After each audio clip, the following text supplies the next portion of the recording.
वेदव्य होकर नहीं जाती, अखंड सुभागवती होकर जाती। वो 7 चीज मूल भगवत चित्त का स्मरण करने वाली शंकर स्वयं ऋषिका से कह रहे हैं, तू कर्म का भोग जरूर भोग रही है पर तेरा सात्वित्व की रक्षा स्वयं जगत जननी करेगी, तो चिंता ना करिएगा, तो चिंता बिल्कुल ना करना, स्वयं जगदम्बा करेगी। और आया समय भगवान शिव का जो शिवलिंग, छोटा सा शिवलिंग, बिल्कुल छोटा सा, जिसका पूजन ऋषि का रोज करते। और बहुत ध्यान देना जीजियों, आपसे निवेदन है, आपके घर में जितने पुराने भगवान हैं, ठाकुर जी हैं, देवता हैं, ये सिद्ध हो चुके हैं। कैसे हो गए हैं? सिद्ध। जिस माला से हम जाप करते हैं वो माला हमारी सिद्ध हो जाती है जब जप कर। जिस आसन पर बैठकर हम भगवान की कथा सुनते हैं, जिस आसन पर बैठकर हम भजन करते हैं, जिस आसन पर बैठकर हम स्मरण करते हैं, वो सिद्ध हो जाती है हमारी सिद्धता। बड़ा क्रम है हमारा सिद्धता, तो बड़ी सिद्ध है आपके घर में जो भगवान है। तो भगवान स्वयं कह रहे हैं, भोलेनाथ जी कह रहे हैं कि ऋषिका, जिस शिव की तू आराधना करती है ऋषिका, जिस शंकर का तू पूजन करती है ऋषिका, जिस शिव का तू अनुमोदन करती है, तेरी रक्षा करने वाला यही शिवलिंग है, बस यही।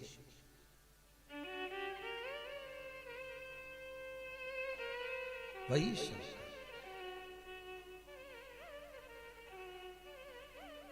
अच्छा, बहुत ध्यान देना, कई लोग कहते हैं शंकर जी घर में नहीं रखना। एक वो महाराज आ गए थे पहले टीवी पे, उन्होंने सबके घर के शंकर जी को निकलवा के पीपल के पेड़ के नीचे रखवा दिया, भगवान ने उनको ही निकाल दिया। बढ़िया सोफे मोफे पे बैठ के सबको बताते रहते थे। उन्होंने एक दिन शंकर जी को निकला, शंकर जी घर में नहीं होना, सबको निकल, शंकर जी ने उनको निकलवा दिया। ले चल, नहीं,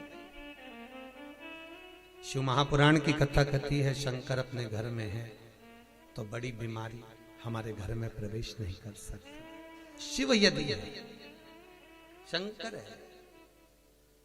आप लोगों ने कभी वास्तु शास्त्रियों से मिले, वास्तु की जो बताते हैं टिप्स वगैरह, तो वो घर में ही आपको कहते हैं घर के अंदर जो मंदिर होता है उस मंदिर में शिखर नहीं होना चाहिए। बोलते कि नहीं बोलते? शिखर नहीं होना। क्यों कहते हैं? कभी उन वास्तु शास्त्रियों से पूछा कि मंदिर घर में है तो मंदिर में शिखर क्यों नहीं होना चाहिए? तो वो वास्तु शास्त्री कहेंगे कि घर में अगर शंकर का शिवलिंग है तो शिखर की जरूरत ही नहीं है। अपने घर का आखिरी चोर, जो आखिरी का चोर होगा, वो शिखर का ही काम करेगा और जगत का भी कल्याण करेगा। वो जगत का हित करने वाला शिखर।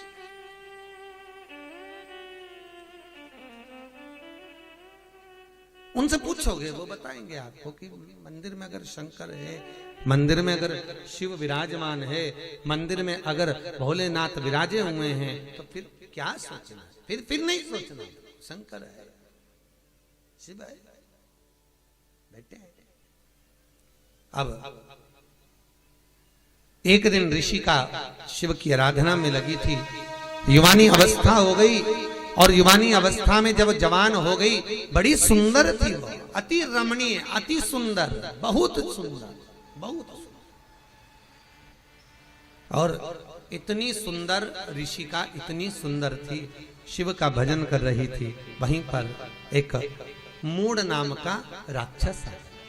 क्या नाम था उसका? मूड।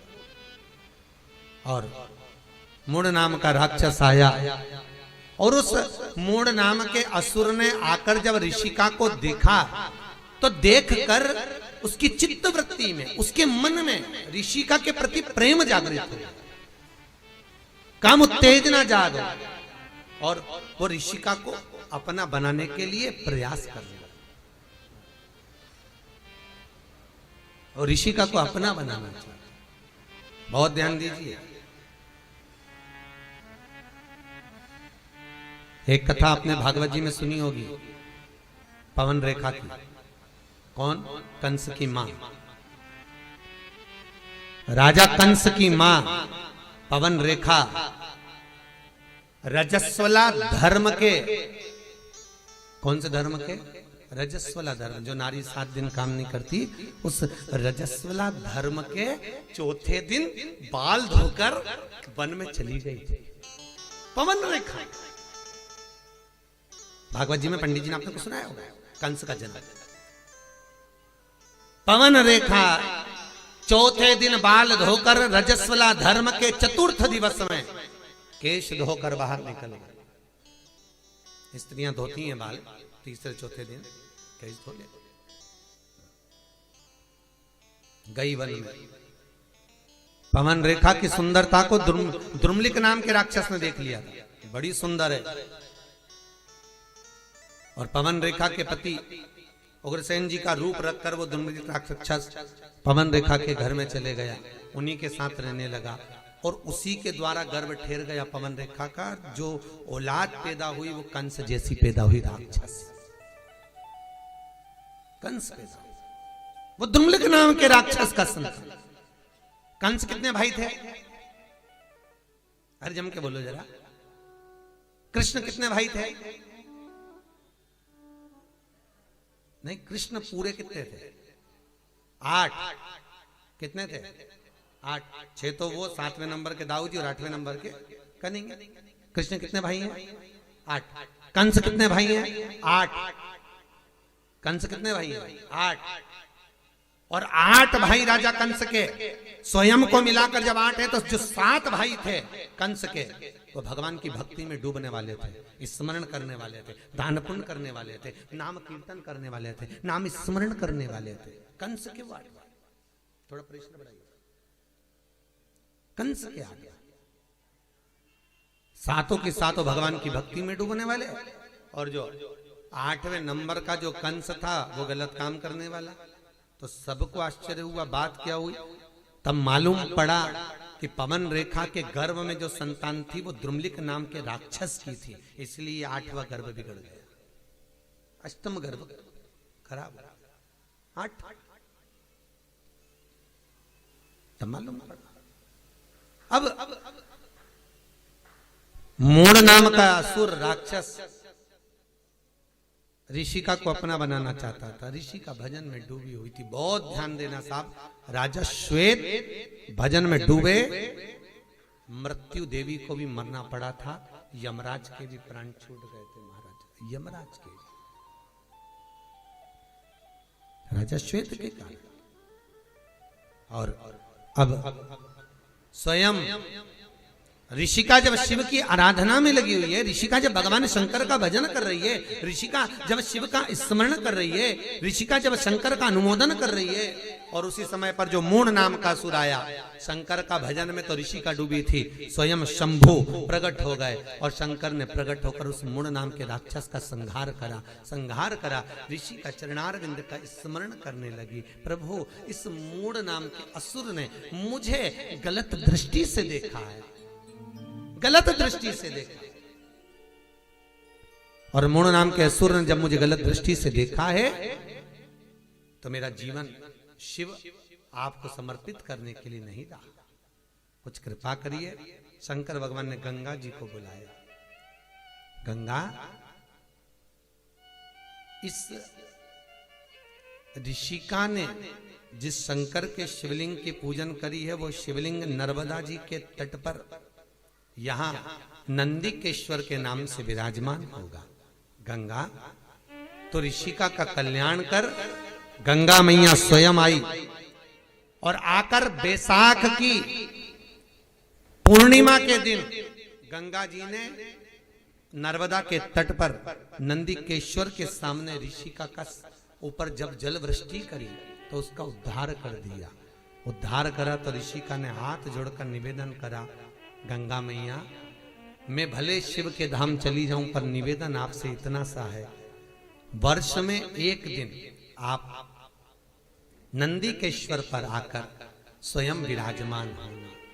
आज भी नर्मदा जी के तट पर नंदिकेश्वर शिव का शिवलिंग है महाराज, शूलपाणेश्वर की झाड़ी के आगे।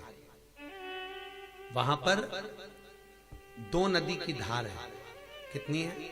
2। एक ये नर्मदा जी बहकर आ रही है और एक नदी ये गंगा का जल है। तो ये जो नर्मदा जी बहकर आ रही हैं ये तो निरंतर बह रही हैं, पर एक नदी का स्थान बना हुआ है, एक नदी का स्थान बना हुआ है। वो नदी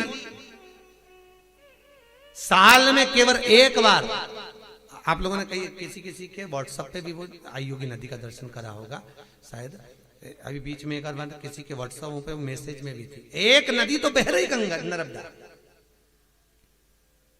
पर जो दूसरी नदी है गंगा, वो बैसाख की पूर्णिमा के दिन साल में केवल एक बार वो नदी नर्मदा से मिलने के लिए गंगा आज भी आती है, आज भी आती है, केवल एक दिन के लिए, केवल मात्र एक दिन के लिए, वो बैसाख की पूर्णिमा नंदिकेश्वर। लोग कहते हैं महाराज जी शंकर के चमत्कार क्या? हम कहते हैं चमत्कार देखना है तो कभी तुम जाओ बिजली महादेव पर जाकर देखो कि पूरे भारत की भूमि की सबसे पहली बिजली शंकर के शिवलिंग पर मनाली में गिरती है। बिजली महादेव के ऊपर बिजली गिरती है और शंकर के टुकड़े टुकड़े हो जाते हैं, और वहां एक व्यक्ति मक्खन मंका लाता है और शंकर के टुकड़ों को जोड़ता है, फिर हाथी की सूंड से पांव से भी तोड़वाता तो शिवलिंग नहीं टूटता है। वो बिजली महादेव मनाली में। कभी मौका मिले नंदिकेश्वर जाकर देखिए, नर्मदा के जल के पास में गंगा का जल आज भी बैसाख की पूर्णिमा के दिन मिलने के लिए आता है। प्रति वर्ष एक दिन, मात्र एक दिन, दूसरे दिन नदी फिर सूख जाती है वापिस। कहा नहीं भगवान? नर्मदा नदी शंकर भगवान के, शिव के शरीर के पसीने से बेटी के तुल्य में प्रकट हुई। नर्मदा अमरकंटक से निकली, बड़ी सुंदर जगह है महाराज, कभी मौका मिले जाइए। भगवत चित्त का स्मरण हो।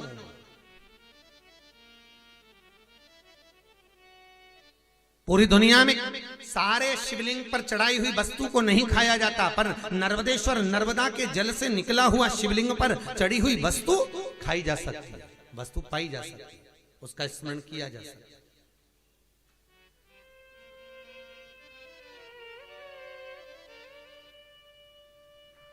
ये उसी में का भाग है, जैसे पान का पत्ता, कौन सा पत्ता? पान। दर्शन करेंगे।